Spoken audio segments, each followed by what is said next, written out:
আপনি কি মনে করেন আপনি সারা বাংলাদেশে এরকম পিটাপিটি করবেন আর কেউ বাধা দিতে আসলে পরে আপনি আর্মিদের পিটাবেন? তারপরে এই আর্মি কি শেষ আর্মি? আপনি অপারেশন হান কইয়া আপনি করে মানুষের ঘর থেকে ছাড়া করবেন আর বাকি লোক থাকবে? আজকে খালি আরেকটা ক্ল্যাশ করেন না, ওনার সঙ্গে সাথে আপনি government will be cease to function. Doctor ইউনূসকে আজকে হিউম্যান রাইটস এর সামনে জবাব দিতে হবে। হিউম্যান রাইটস তোকে ছাড়তে পারবে না। হিউম্যান রাইটস এর উপর লোকজন যাবে, হিউম্যান রাইটস শেখ হাসিনার লোক যাবে, গিয়ে বলবে আমার হিউম্যান রাইটস হয়েছে, আমার বাবার বাড়ি কেন ভাঙছে? অর্ডার দেওয়ার কে রে ভাই? এই গভর্নমেন্ট ইটসেলফ অবৈধ। বাংলাদেশে অন্তর্বর্তীকালীন সরকার বলে কোন সরকার সংবিধানে নাই। এই সরকার প্রধান উপদেষ্টা হইতে পারে না, কাজে সরকারটাই তো অবৈধ। এই সংবিধানের মধ্যে আপনি শপথ নিয়েছেন অবৈধভাবে, এটা বিষয় একদিন হবে, 10 বছর 5 বছর পরে হইতে পারে, এটা না প্রশ্ন একদিন আসবে। কাজে এগুলো তো আপনি কেন প্রথমে বিপ্লব বিষয় করলেন না? মার্শাল দিতেন, উনি বলে অ্যাবডো করছেন। আইয়ুব খান তো মার্শাল দিয়ে অ্যাবডো করছে। আইয়ুব খান মার্শাল দিছে, মার্শাল দিয়ে করছে। বাংলাদেশের লোক মার্শাল মানবে না এখন, মার্শাল দিলে মানুষ পিটাবে। মার্শাল দেওয়ার সুযোগ হন নাই, একমাত্র সুযোগ ছিল বিপ্লবী সরকার গঠন করা। বিপ্লবী সরকার গঠন করলে মঞ্জুর ভাই পঠাইতা বিপ্লবী সরকারের প্রধান, উনি ঘুমিয়ে যা বলতেন তাই আইন, তাই নির্দেশ। উনি যা বলতেন ওটা কাজ জবাবদিহি করতে হতো না। বিপ্লবী সরকার, উনার পরিষদ থাকতো, এই সার্জিস থাকতো, আব্দুল্লাহ থাকতো, এরা যারা আছে আরো 157 জন ছিল। এইটা তো আমরা গত অগস্ট মাসে সেই রিকমেন্ডেশন দিয়েছি। আমার ফেসবুকে দেখেন না, অগস্ট মাসে বলেছি যে এই সরকার করবেন না। 6 মাস দেখছেন কি হয়েছে? এখন ছাত্র থেকে আসেনি বানাতেছেন। আপনি কি মনে করেন আপনি সারা বাংলাদেশে এরকম পিটাপিটি করবেন আর কেউ বাধা দিতে আসলে পরে আপনি আর্মিদের পিটাবেন? তারপরে এই আর্মি কি শেষ আর্মি? আর দেশের আর্মি নাই পৃথিবীর? শান্তি বাহিনী আসবে না বাংলাদেশে? সিভিল ওটা লাগাই দেন না। এই জাতিসংঘ তো পিস কিপিং ফোর্স পাঠাবে এখানে, ইন্ডিয়া বলবে আমি যাবো পিস কিপিং ফোর্স হয়ে এখানে। এই দিন না, এইভাবে চলবে না। আপনি অপারেশন হান কইয়া আপনি করে মানুষের ঘর থেকে ছাড়া করবেন আর বাকি লোক থাকবে। আজকে খালি আরেকটা ক্ল্যাশ করেন না, ওনার সঙ্গে সাথে আপনি government will be cease to function. Human rights will come here. দৌড়ে আসবে। আজকে দেখলাম যে হাইকোর্টের সামনেও মানে অভিযান করা হয়েছে, নিরাপত্তা জোরদার করা হয়েছে। এর আগে আমরা প্রথম নিরাপত্তা জোরদার করে হাইকোর্টে গিয়ে আর্মি দিয়ে কি হাইকোর্ট চালাতে পারবেন? আপনি কি হবে? র্যাব, আর্মি, পুলিশ সবাই এগুলো বললে আপনি আমাদেরকে বলবেন গালাগালি করি। আরে ভাই, আপনি পদক্ষেপ কি নিচ্ছেন? ডক্টর ইউনূসকে আজকে হিউম্যান রাইটস এর সামনে জবাব দিতে হবে। হিউম্যান রাইটস তোকে ছাড়তে পারবে না। হিউম্যান রাইটস এর উপর লোকজন যাবে, হিউম্যান রাইটস শেখ হাসিনার লোক যাবে, গিয়ে বলবে আমার হিউম্যান রাইটস হয়েছে, আমার বাবার বাড়ি কেন ভাঙছে? বলো কোন কোর্ট অর্ডারে ভাঙছে? This government has to answer this. ওই ছাত্র বাচ্চাদের কুলাবে না। আজকে কালকে ছেলেগুলো আজকে গুলি করছে, বাধা দিচ্ছে, ইচ্ছাকৃত করছে। এই বাধা আরো হবে, বাধা আরো হবে। এটা 5ই আগস্ট না, দিস ইজ 5ই February. This is no more 2024, this is 2025। Situation has changed. কালকে এরাই হবে এই ডেভিলস, এরাই সন্ত্রাসী খুঁজবে, এবং এদের জন্য তখন আন্তর্জাতিক ফোর্স আসবে, জাতিসংঘের ফোর্স আসবে। জাতিসংঘের ফোর্স লিড করবে ইন্ডিয়া, সাথে নিবে নেপালের কিছু লোক, সাথে নিবে ভুটানের কিছু লোক। মূল অফিসার হবে ইন্ডিয়ান আর্মি অফিসার। আইসা পিস কিপিং ফোর্স করবে। হয় না? ইরান যায় না জর্ডানে, ইরান যায় না সিরিয়াতে। কি অবস্থা সিরিয়াতে?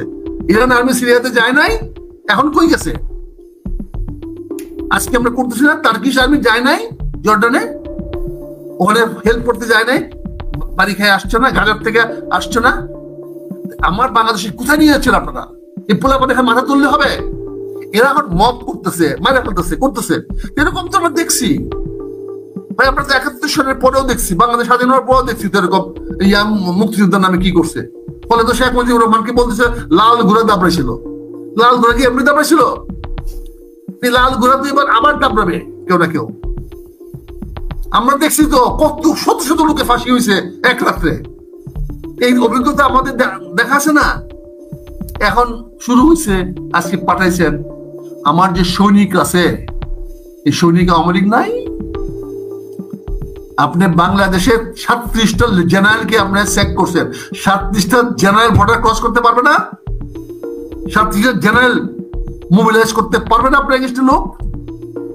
আপনি পুলিশে আওয়ামী লীগ আছে, ও জুডিশিয়ারিতে আওয়ামী লীগ নাই, সেনাবাহিনীতে আওয়ামী লীগ নাই, বিডিআর আওয়ামী লীগ নাই, বিজিবির আওয়ামী লীগ নাই, নেভিতে আওয়ামী লীগ নাই, বের করে দেবে সবাইকে। এতই সুজা না বাবা, এত লালি আজেন না। বাংলাদেশের কথা আছে, এত লালি আজেন না, আমাদের সে কথা অর্থাৎ এইটুকু মানে আদাসেন না। এটা মনে করেন না আজকে আমি ভীত, কারণ আমার মান সম্মান নিয়ে ভীত, কারণ আমি ছেলের সঙ্গে পারবো না। আমার এই বয়সটা যদি আমার ওই সময় বয়স হইতো, তাহলে আমরা করছি না, ফাইট করি নাই, আমরা এনএসএ এগেইনস্টে ফাইট করি নাই, যুদ্ধ করি নাই। বয়স হয়ে গেছে, এখন চুপচাপ থাকি, দেখি, ইয়াসি গ্রামে গেছিলাম, দেখলাম, আরে বাবা রে বাবা। এখন এই মুহূর্তে মাস্টার দেওয়ার কোনো সুযোগ নাই, কেউ মানবে না। কিন্তু সেনা প্রধানের যে কৃতিত্ব ছিল, ক্রেডিট ছিল 6 মাস আগে, he has also lost their credibility. তার সেই কমান্ডার নাই।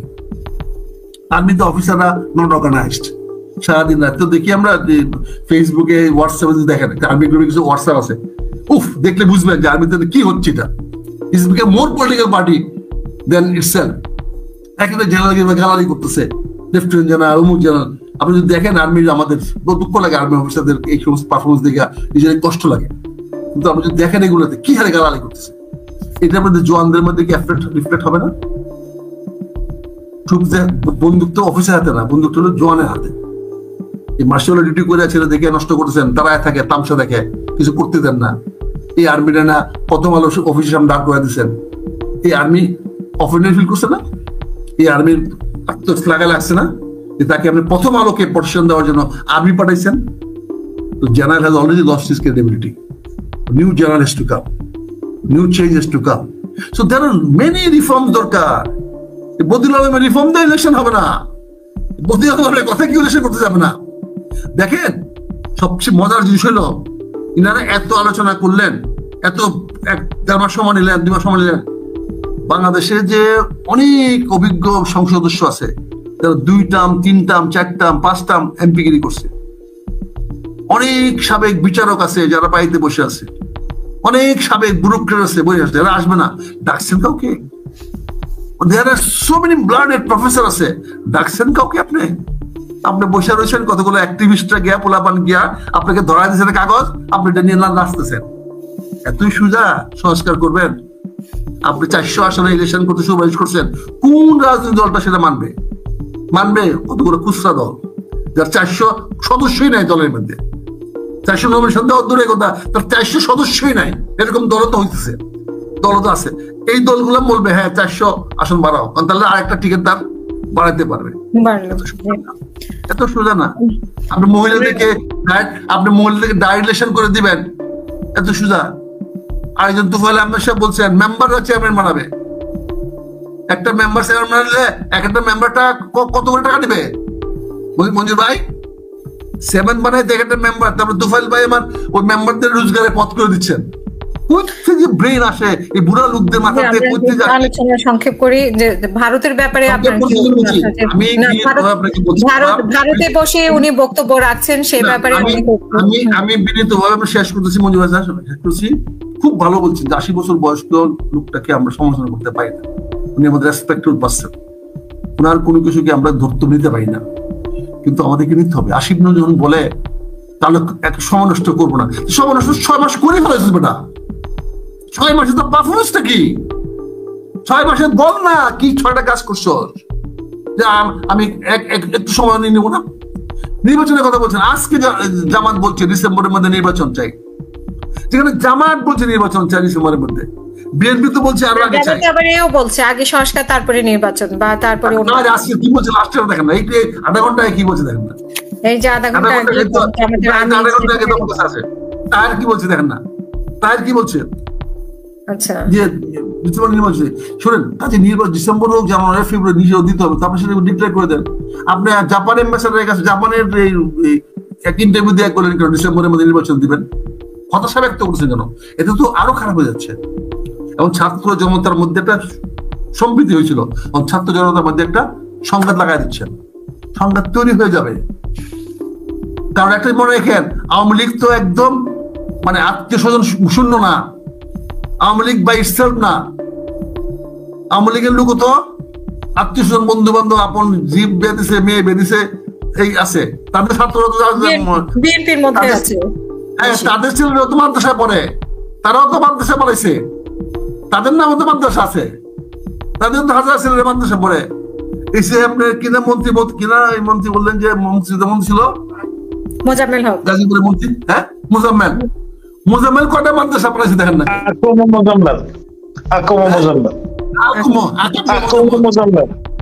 ওর কয়টা মাদ্রাসা দেখেন না? গাজীপুরে দেখেন কয়টা মাদ্রাসা আছে? সে আমার এলাকাতে একটা মাদ্রাসা চালায়, এই মাদ্রাসা ছেলেগুলো কই যাবে? এখন সবাই মজা পাইতেছে কিন্তু আমার কথা হইছে আপনি দেশটাকে সঙ্গে নিয়ে যান।